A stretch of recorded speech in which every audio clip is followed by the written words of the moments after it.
ever after. Ha ha boy, get ready for something special, folks, because we're going into an animated disaster film. And I don't mean disaster like the genre. I mean that this film caused nothing but disasters. In a desperate attempt to save the company, Filmation decided to make movies like this and Pinocchio and the Emperor of the Night in order to capitalize on the Disney classics. However, Disney themselves noticed their move and was quick to go out to sue the crap out of the company, which is why none of the characters here look like their Disney counterparts and why they changed the title of this film from Snow White in the Land of Doom to Happily Ever After. When the film was released back in 1993, the only way to describe it was just sad. It flopped so bad with both critics and audiences to the point that it led to the bankruptcy of Filmation, even if they tried desperately hard to milk everything it has with merchandise, a video game, and Chiquita bananas? Seriously, if you own the VHS, the way the movie ends is by finishing the film, then comes a commercial to buy the toys, Muddy, then an ad for the bananas, then finally, the credits roll. How the fridge do you screw up something as simple as placing your ads? I guess it's the same way you screw up your whole company. But getting into the film itself, is it able to capture the same charm that Walt Disney provided with his Snow White? Or is it as bad as it did to its own company? Let's find out. The story. So how does one continue the story of a classic fairy tale like Snow White? Do you get into the characters and learn more about their personality and development? No. Do the dwarves discover something big and stop anyone who is too greedy? No. Does Snow White go on an exciting adventure? Almost. Just take out the exciting part and replace it with frickin' boring. This movie has a serious problem with trying to get the audience's interest. It fails to give a reason why should we even care about the characters or the journey they have to go through. And that is because it feels like the writers didn't even care. Considering how this is meant to cash in on Walt's first movie, I wouldn't even be surprised if that was the case. The story itself is very bland by sticking with the damsel in distress story, where Snow White and the dwarves' cousins have to save the prince from Lord Malice. While that is happening, the movie also spends a lot of time on Scowl and Batso, who contribute absolutely nothing to the plot while also being unfunny. This results in the movie's second biggest problem, a ridiculous amount of filler, which can be one of the reasons why it's so uninteresting to watch. Mother Nature's called her up for review. That's never happened before. However, when looking at the clips, some may probably question what I said because it seems like a lot of things are happening. I mean, dragons, dwarves that control the elements, Mother Nature, a cigar-smoking owl. How is it that they're not interesting? Well, this is where the Snow White element comes in. You see, one of the charms of the original story is the simplicity. It's not like Lord of the Rings where there are so much fantastical parts. All it needs is a magic mirror, 7 dwarves, and a couple of magic spells. That's it. So when this movie would incorporate all these magical elements, they feel more out of place, and it would leave the audience wondering how do you put in something like a dragon into a Snow White film? And yes, I know about movies that do that like Snow White and the Huntsman, but at least those movies are retellings of the original fairy tale. This is supposed to be a sequel to that fairy tale. It gives off the feeling that the film disrespects the original story and passed it off as just a fairy tale. It's kind of ironic, really, how just a girl meeting 7 dwarves is a much more engaging story than the same girl getting on something that's trying to be an epic adventure. The animation. To the movie's credit, I was pleasantly surprised to see that the animation here is pretty good. Not Disney quality good, but Filmation did push up their standards. This is clearly evident by the character animation, where the movements are very fluid and the animators aren't too afraid to show some creativity. It can happen when they can suddenly look static, but those moments are pretty rare. It's interesting to note that there are some characters, like Snow White, who were animated by rotoscoping, which does help give it the feature-length quality. Even the designs are executed well, trying their best to avoid looking like their Disney counterparts, but the style itself looks like it was taken from Disney. If there is one big issue in terms of its execution, it would probably be that the backgrounds and the characters don't often mix well. Do your worst. As you can see, your magic casts no spell on me. There are times when the movements of the characters don't seem to connect with what's around them. However, with all that said, there is something that hinders it from looking very unique and stand out from the other Snow Whites, and that is the concepts of the visuals. Like the story, it just comes off as a bit bland, and although it looks nice when it's set in motion, it gives nothing interesting to look at. It's like you take a still from the movie and all you see is just a pretty girl, some goofy side characters, an evil villain, a forest, a castle. Everything just seems generic where it feels like the looks don't have a voice of their own. But even with that, it is enough to look back and say that the animators did a decent job. The characters. There's a part of me that actually dislikes them for wasting what feels like so much of my time. Not only are these characters so forgettable and dull, but a lot of them have no purpose to be in this film.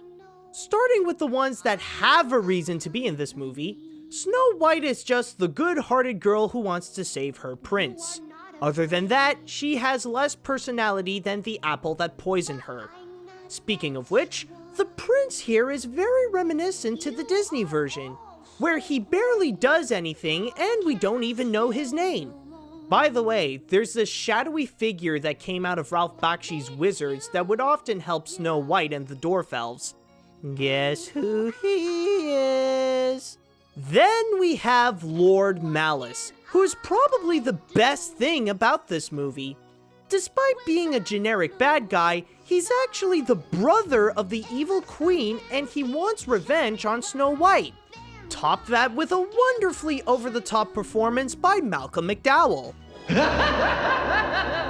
Perfect! Soon I shall have my revenge! Sure, he may be a bit goofy, but with this guy, it feels like at least somebody other than the animators are trying to be entertaining. As for everyone else, the movie tries so hard to incorporate side characters and comic reliefs, but they end up taking so much of the film's time doing nothing. With the 7 dwarf elves, yeah, they obviously can't use the actual dwarves, so their cousins are their way around it. I get what they're trying to do by incorporating elemental powers onto them and have Mother Nature be the big boss, but they end up contributing absolutely nothing except for Sunburn and Thunderella, whom the latter won't stop whining that she sucks at controlling her powers. Dwarf elves, eh? Useless little fools. There is also the Looking Glass, who only gives updates to Malice about the story and just speaks in rhyme with Dom DeLuise' voice. And then there's Scowl and Batso. Like I said before, the movie gave them so much screen time, and they serve no purpose to this film other than to be failed comic reliefs with annoying personalities. They are the reason why this is almost frustrating how the movie would do nothing of interest instead of telling its story. When the characters have a point to the film, they're just really bland. When they don't, they are a complete waste of time. The songs. I'm honestly not sure if I could even count this as a musical, because it sure didn't even try to be one. Not counting the credits song, Love Is a Reason, the film only has a total of 3 songs, each one lazier than the last. The biggest problem with them is that it gives out no warning when a musical number would appear. They would be in the middle of a conversation and then suddenly, a new character pops out with a song. The first one, He's Bad, is a dumb rap number. Listen, kid, I think you should know, bad like me is the way to go. Thunderella's song is this cheesy number about believing yourself that came out of the late 80s, early 90s. If the sun can keep shining bright, then why can't I shine too? And Mother Nature's song is this weird tango mixed with the dwarf elves guessing bad puns. And with a little alteration, I make my creation. Other than their unpredictability when they would start, what these three songs have in common is that they're all completely forgettable in a way that they're just not worth remembering. I even had to go back to the movie and listen to a clip of those songs just to remember how they go so that I can write this review. And what's even worse about them is that they all happen in the first half of the film. It's like after Mother Nature's song, the movie decided to give up and get the rest over with. It ends up being a failed attempt to, again, cash in on Disney's Snow White because that had musical numbers, or follow the trend of all 90s features to be a musical. And the worst thing about them is that, like Scowl and Batso, they're just nothing but filler. If you're not going to try to be a musical, why even try to incorporate these pointless songs?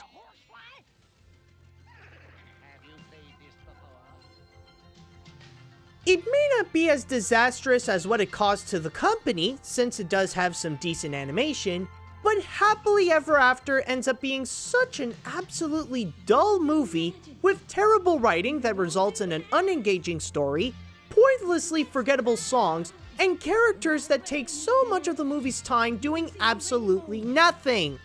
I think it's safe to say that there is only one animated Snow White film that's actually worth watching, and that is the Disney classic. At least that one has characters who not only have a purpose, but are also likable and entertaining. Watching this movie won't gain you a happily ever after. You will only lose time that you could have spent watching with a better happily ever after. And that is why it gets the AniMat's seal of garbage.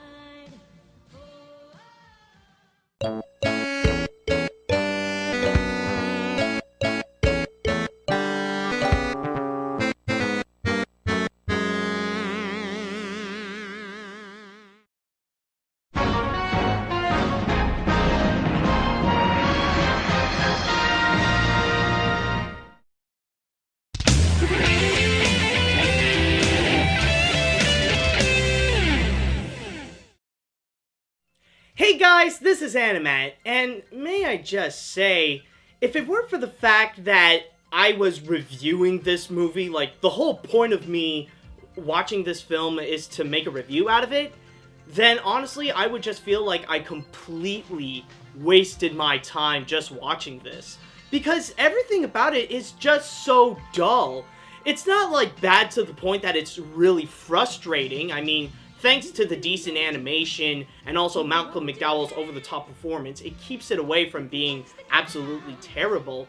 But it's not good enough to really get your interest, to be really invested into the characters, or like to really think if they're ever funny, or like just realizing that not a lot of characters really have a point. Not much of the dwarf elves, not much of Scowl and Batso. Like, a lot of it is just a time waster. Even the action scenes, when things would get intense, where like Snow White would be chased by something, it's just, it doesn't feel that intense. It doesn't feel edge of your seat. It's just, everything about it is just boring. It has an overall dull tone, and that's what really ruins it. So, you know what, screw Happily Ever After, I'm sticking with Walt Disney's Snow White. Oh, and by the way, I just want to mention a special thanks to a good buddy of mine, Morgan Ledger, for helping me discover the end of the VHS where they would go and completely sell out by mentioning like, oh, go and buy the toys, and also put in this random commercial of Chiquita bananas, where possibly this is the only time that I've ever seen where a movie would put bananas over priority to the credits. That's just completely weird. I mean, I remember watching so many VHSs back in my day that I know for a fact that if you need to put in a commercial of whatever, even if you're selling out your own products, just put it before the movie. That's where all the trailers and commercials are. Just put it there. But anyways, now that that's over with, it's time that we go and move on to the next review in the animation hat. And by the way, if you guys have an animated film you would like me to review and I would put into the animation hat, then all you have to do is write me an email at animatsreviews@gmail.com. Alright, so let's just see where we're gonna get. Ooh. It's Fate. It just immediately popped into my hand. So the next review shall be... What? What? Okay, well, I'm gonna review this? Really? You know, I've actually gotten a lot of requests for this one. It's just, I don't know. I've had so many, if you guys know me, I've had a lot of bad experience with animated films about food and stuff like that, but this is gonna be an interesting one because no, it's not Food Fight. This is the kind of vegetables that are more for Jesus.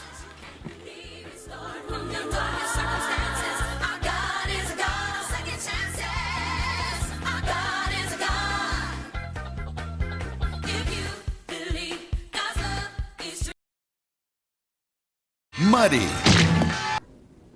Was that a fart?